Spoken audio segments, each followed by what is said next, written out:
গল্পের বাচ্চায় আপনাদের সবাইকে স্বাগত। Hello everyone, welcome back to our YouTube channel. আজকে আরও একটি নতুন ভূতের গল্প নিয়ে আপনার সামনে হাজির হয়েছি আমি, গল্পের বাচ্চা। আজকে যে গল্পটি আপনাদেরকে শোনাতে যাচ্ছি সেই গল্পটির নাম হচ্ছে অশরীরী। গল্পটি খুবই ভয়ঙ্কর, আর আপনাদেরকে আমি ধন্যবাদ জানাচ্ছি।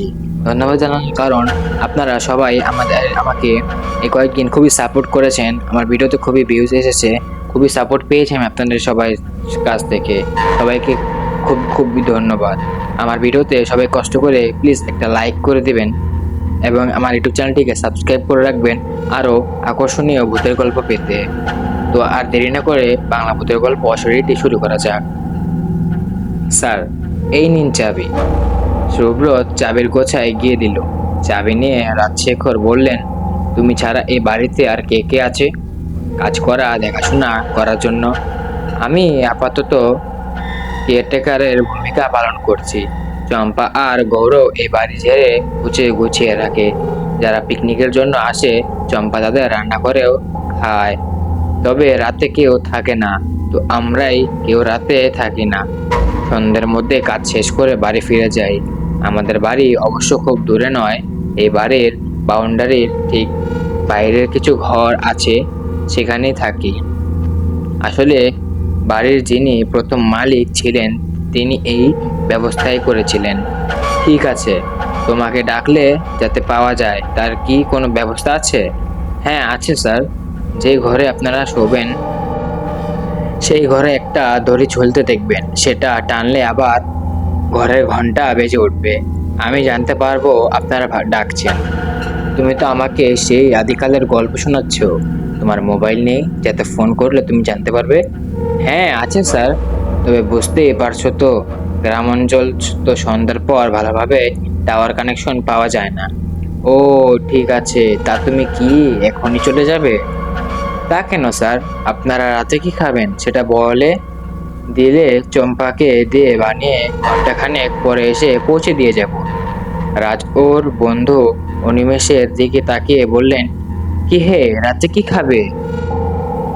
ব্যাপার জানলে খাবার কিনে নিয়ে আসতাম আসার পথে। উনি বললেন, আরে অত চিন্তা কিসের, ও তো বলছে রান্না করে দিয়ে দেবে। তাহলে বলো কি খাবে? বেশি আর কি, লুচি আর পাঠার কষা মাংস আর একটু গা গরম করার পানীয়। তারপর সুব্রতর দিকে তাকিয়ে বলল, কি হে, হবে তো? হ্যাঁ হ্যাঁ, আমি নিয়ে আসবো। ঠিক আছে, তাহলে এসো, আমরা একটু ঘুরে দেখি বাড়িটা কেমন, আর যে ঘরে শোবো তা কেমন সাজিয়ে গুজিয়ে রেখেছো তোমরা। সুব্রত চলে যাওয়ার পর যার আর উনি নিচের ড্রয়িং রুম থেকে পায়ে পায়ে উঠে আসে দোতলায়। পুরোনো দিনের জমিদারের বাড়ি, গঙ্গার পাড়ে। এককালে নাকি জমিদাররা এখানে থাকতো, তারপর কোনো এক পুরুষ শহরের দিকে বাড়ি করে ওখানে সপরিবারে চলে যান। তারপর থেকে বাড়িটা পড়েছিল। কয়েক পুরুষ পর এক ছেলে, যে বর্তমানে বাড়ির মালিক, বাড়িটা ভাড়া দিচ্ছেন পিকনিক করার জন্য। এত বড় বাড়ি দেখাশোনা করে রাখার প্রচুর খরচ। বাড়ি ভাড়া দিলে কিছু টাকা তো উঠে আসে, তাই এই ব্যবস্থা। বাড়ির ভেতরে পা দেওয়ার পর ওদের দুজনেই মনে হচ্ছিল যেন সত্যি জমিদার আমলে এসে উপস্থিত হয়েছেন। ওদের ঘরে এসে উপস্থিত হলেন ওরা দুজনে। বেশ উঁচু রাজকীয় খাটে শুভ সফেন বিছানা পাতা, তার সাথে বালিশ কোল বালিশ সব আছে। ঝাড়বাতিটা জ্বলছে, এক মায়াবী পরিবেশ তৈরি হয়েছে। পাখার সুইচ দিতে পাখা বেশ জোরে ঘুরতে শুরু করলো। ওরে ঘরের লাগোয়া বাথরুমে এক এক করে ফ্রেশ হয়ে এলেন। রাজ দোতলার লাগোয়া বারান্দার দিকে এগিয়ে এলেন। তারপর হাত দিয়ে দরজার ছিটকিনি খুললেন, কিন্তু দরজা খুলল না। বেশ চাপ দিতে হলে ওটাকে ঠেলে খুলতে হলো। অবশ্য দরজা খুলে যেতেই এক ঝলক ঠান্ডা হাওয়া এলো ঘরে। ততক্ষণে বাথরুম থেকে উনিও বেরিয়ে এসেছেন। বললেন, রাজ, তোমার জন্য একদিনের জন্য নিজেকে জমিদার বাড়ির সদস্য মনে হচ্ছে। রাজ হাসলেন, তবে বলো, তুমি তো ভাই আসতেই চাইছিলে না। তখন কি আর বুঝেছি এত সুখ কপালে নাচছে? হঠাৎ দরজা এসে উপস্থিত হলো সুব্রত। বলল, স্যার, আপনাদের খাবার নিয়ে এসেছি। নিচে ডাইনিংয়ে খাবেন না এখানে দিয়ে যাব? নিচেই চলো, বিছানায় বসে কি আর খাওয়া যায়? চলুন। বলেই সুব্রতার চোখে পড়ল বারান্দার দিকে খোলা দরজায়। ওপরে বলল, এটা কে খুললো? রাজ উত্তর দিলেন, আমি। ঘরের গরম হাওয়াটা বেরিয়ে যাবে তাই দরজাটা খুলে দিয়েছি। সুব্রত আর কোনো কথা ও বিষয়ে না তুলে বলল, তাহলে আসুন নিচে, আমি খাবার বেরিয়ে দিচ্ছি।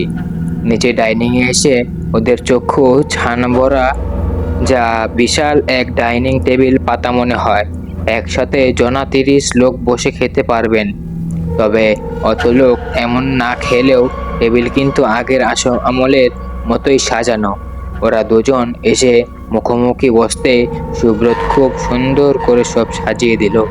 তারপর বসে বসে খাওয়া তদারকিও করলো। খাওয়া শেষ করে উঠতে ও বলল, আপনার হাত ধুয়ে বসার ঘরে আসুন, আপনাদের পানিও ঢেলে দিচ্ছি।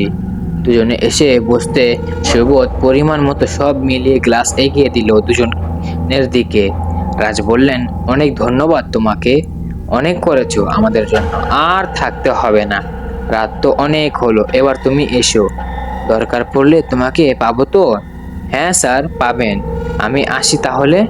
শুভরাত্রি। সুব্রত চলে গেল। ওরা একটু করে পানির গ্লাসে চুমুক দিচ্ছেন আর গল্প করছেন।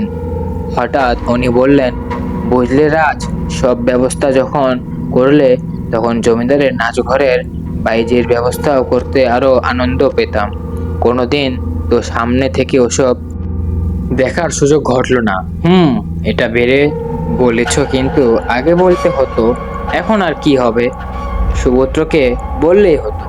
ও কি এত তাড়াতাড়ি এর ব্যবস্থা করতে পারতো মনে হয় না? আহা, ওই চম্পা না কেউ আসতে পারতো আমাদের মনোরঞ্জন করতে।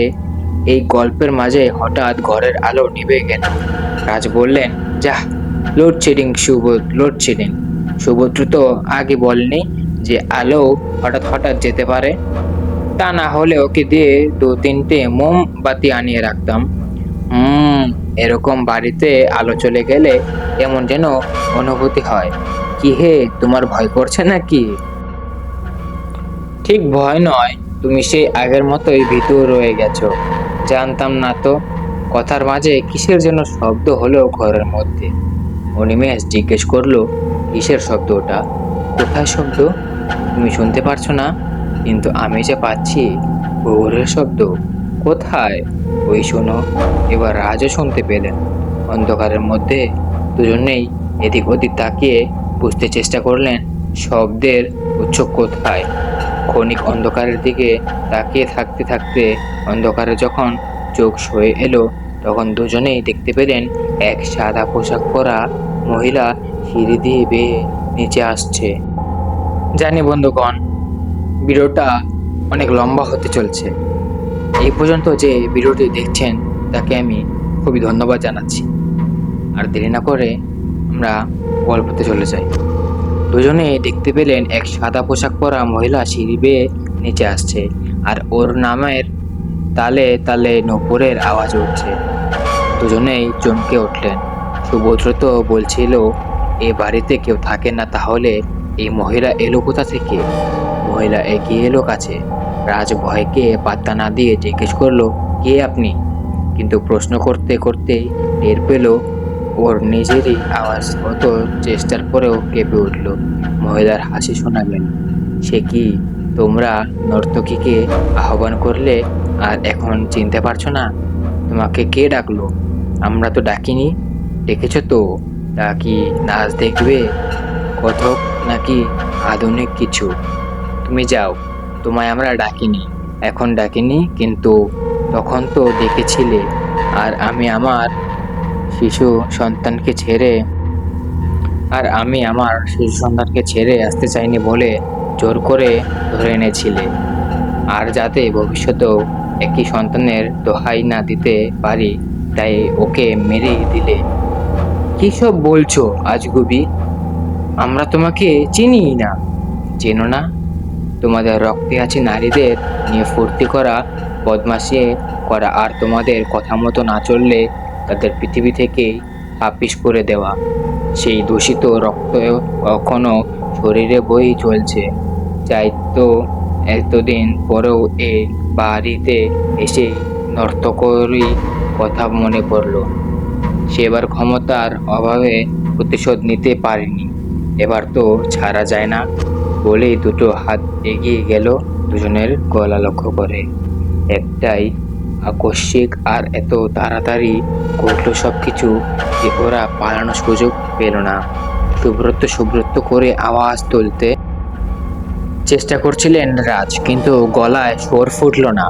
ওদিকে আঙুলের চাপ বেড়ে চলল গলার ওপর, দুহাতে ধরেও ছাড়ানো গেল না।